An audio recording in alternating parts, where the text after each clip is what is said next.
We're here in a ghost town of a bivouac in Pisa, Bolivia. Reason being is that the competitors and their vehicles are somewhere else. It is stage 7 of the Dakar Rally 2017, a marathon stage, 622 kilometers between La Paz and Uyuni. The competitors had to get to there. And once they did, they get absolutely no assistance whatsoever. That's the catch. Not from their service crew, not from media, no one. No one's allowed there other than the competitors and their vehicles. As for the rest, well, they've either stayed here, not many, or they've gone on to Salto, which is the finish line for stage 8.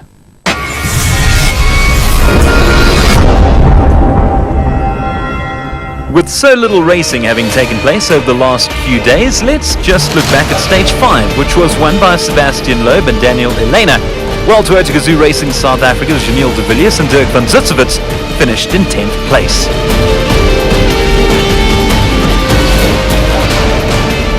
Nani and Alex saved the day for Toyota. A fantastic stage they had. They got the navigation almost 100%, and I think they finished just a few seconds off the lead behind Loeb, I think, or Stefan, I'm not sure who, but they were second on the stage. Janelle and Dirk had a disaster today, I'm afraid, to put it bluntly. The weather made it even worse, but a navigation error cost them nearly 30 minutes, and we were hoping it was going to be the other way around today and we'd get the 40 minutes back, but they're still an amazing 6th position, I think, overall, even after all that. Hervenen lost 45 minutes today, so they were even worse. So I think this is a reflection of how tough the race is. Mark Comer said this is not going to be like it was before, and I think he's certainly proving that to everybody, that's for sure.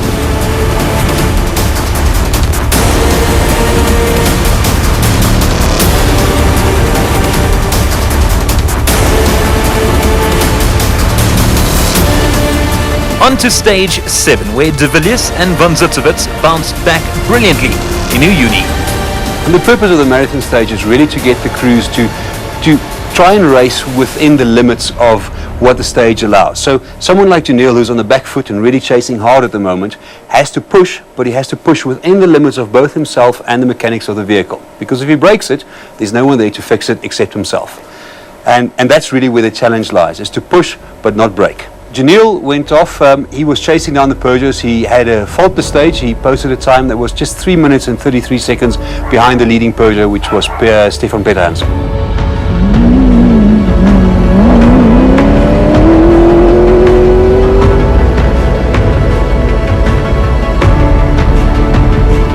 Another Toyota driver, Nani Roma, alongside Alex Harrow Bravo, finished the day in 5th place, but his 3rd overall.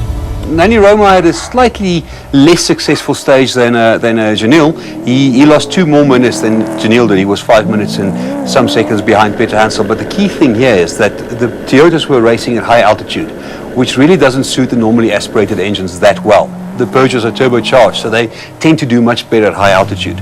So for the Toyota team to be that close to the Peugeots at high altitude is actually very, very good. Stage 8 promises to be another daunting voyage, as competitors will travel a total of 892 kilometers as they cross borders once again. Stage 8 is quite a long one. It's got hair on its chest. It's 492 kilometers. It goes all the way from Uyuni across the border from Bolivia back into Argentina. It doesn't drop all that much in altitude. It's only about 600 meters lower overall. So we're still at a bit of a disadvantage as far as the team's concerned, but it's a very big, long stage. And if ever there was a chance to make up time, this would be it.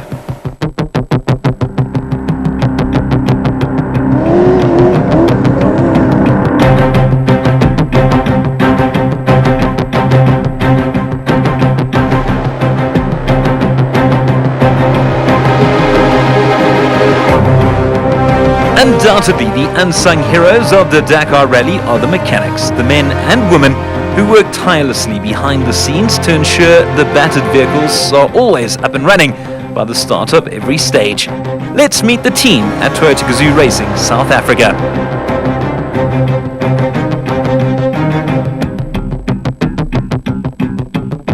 This was a tough beginning. Straight from out the box, it was tough for the mechanics as well. Long drive, long hours, and the climate's not working to our favor as well. You know, we've had rain, mud. You know, we can take dust and sand anytime, but once it starts getting mud and then it's cold, then it changes the game plan completely.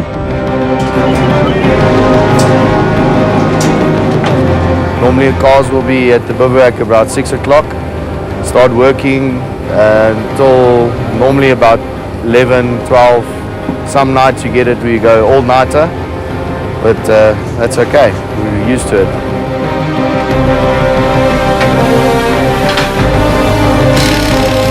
Okay, so the car comes in, we check what list needs to be done on the vehicle, so the engineers will give us a breakdown of what needs to be done. They'll have a meeting with the drivers and they'll see the items that need to be changed, if there's any problems. Then we'll jack the car up, putting it on stands, take the wheels off, take the guards off, and then do a visual inspection before we start checking. Then we'll do a spanner check, which entails taking a torque wrench and checking that all the bolts are not damaged and everything is still tight.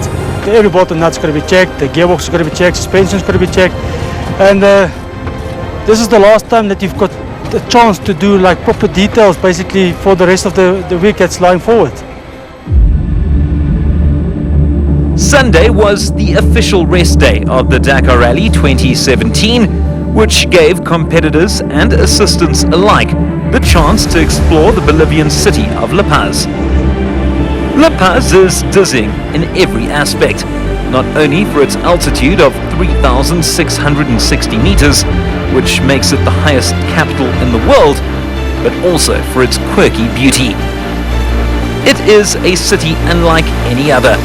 Buildings cling to the sides of the canyon and spill spectacularly downwards.